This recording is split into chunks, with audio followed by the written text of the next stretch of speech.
Hey guys. Okay, finally my second video.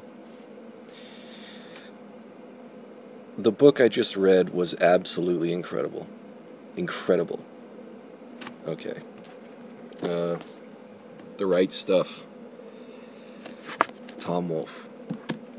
I don't read a lot of nonfiction. I read mostly fiction, but this book drew me in till the end, and I loved every second of it. It's about you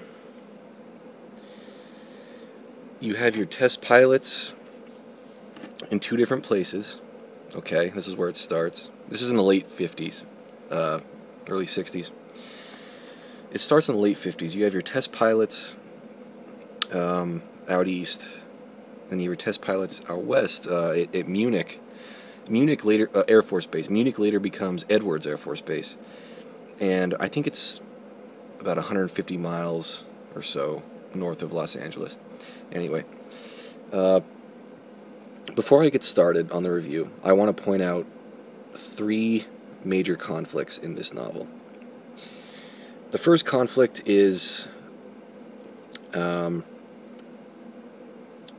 your international conflict, which is the United States versus the Soviet Union. We are basically competing against each other to send the first man into space. We're trying to best each other. And some say this is even a precursor to the Cold War. I mean, some of this was what led to that. But aside from that, we're battling the Soviet Union. We're trying to send the first man into space. Okay? That's your external conflict. And then you have two more internal conflicts. You have the conflict between your chosen astronauts to go into space for the first time and your test pilots over at Munich who truly believe that they are better, and they really are better test pilots, and they're always belittling each other. There's that conflict, and I'll talk about Chuck Yeager in a second. I'll get into that. Third conflict is even more internal. It's among the astronauts themselves. They're all competing with each other about wanting to be the first man into space, and they're ruthless about it. They especially John Glenn, who I will get to. They're competing against each other too. This is going to be a long review because this is a really, really detailed book. So, all right, I'll make it as short as I can.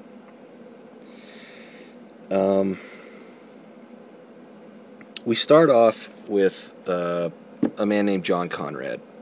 Tom Wolfe, for some reason, starts off the book in a woman's point of view. We learn that a woman, either a wife or a girlfriend to these test pilots, we learn their point of view, which is they're frightened every day because their husbands or their boyfriends or whatever, obviously test pilots, they put their life on the line every day. So first we see the point of view of the woman, which is fear. The definition of the right stuff. What is the right stuff? The right stuff is a term you can't really put your finger on. It's something that Tom Wolfe describes as you have the skill, the strength, the charisma, the luck, everything. You have to have everything, and it's unexplainable. People just have it or they don't. That's what the right stuff is. If you have the right stuff, you can do it, and not a lot of people do. He then talks about Chuck Yeager. Okay, Chuck Yeager is the best test pilot in the world at this time, in the late 50s. He is at Munich. He's the first person to break the Mach 1 barrier. So you're reading along in this. He's by far the best test pilot in the world. Why is he not chosen? Okay, then there's this Mercury project, the Mercury Project, which is a project instituted by the government, which they take 8 test pilots, turn them into astronauts. What they say is 8 of the best astronauts, test pilots, I'm sorry, turn them into astronauts, and they're going to go into space for the first time. Chuck Yeager is not nominated, even though he's by far the best. The reason he doesn't go is because he doesn't have a bachelor's degree in college. You have to have. He is by far more intelligent, stronger, better, more skilled than anyone. But he's not nominated because he doesn't have a bachelor's degree. So he gets pissed off about this, and this is where this internal conflict starts. He starts telling these astronauts they're no good, and then back and forth and all that kind of stuff. So eventually we come to a point where these 8 elite astronauts are chosen. Elite as in... Okay, I gotta point something out.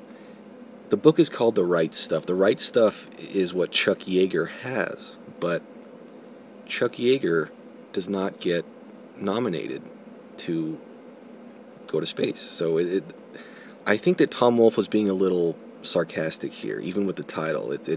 It's not even about having the right stuff, quote unquote. It's more politics. It's more than that. It's more than that's what he was going for, I think, with that title. And I think it's a little bit deeper than what you read. But anyway, we send a chimp into space successfully. Eventually we come to a point where Alan Shepard is the first man into space. Suborbit, not orbit, suborbit. And he's praised. He's absolutely praised by the press, by the people, by everybody. But by the test pilots at Murik, they hate him. They hate all of this kind of stuff because they know that they're all better, but they weren't selected. Well, especially Chuck Yeager. They use the phrase spam in a can. Spam in a can means these astronauts aren't really doing any work. They're not doing anything. They're just trapped in a capsule, not controlling the capsule, and they're shot into space, do nothing, come back, and they're praised. They're heroes. And this upsets Chuck Yeager because he knows that a true test pilot is very skilled and everything is manually done. So you have all this kind of stuff going on, and Chuck Yeager, he's conquering Mach 1. Eventually, they conquer Mach 2 over there. Amazing feats, but all the press cares about, all the press cares about, all the people care about are just these astronauts going into space. That's all they care about. These people, who's going to be the first man into space?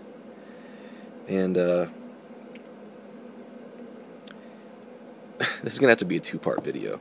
Obviously, this is just too much of a good. This book is too good, too detailed. Anyway, so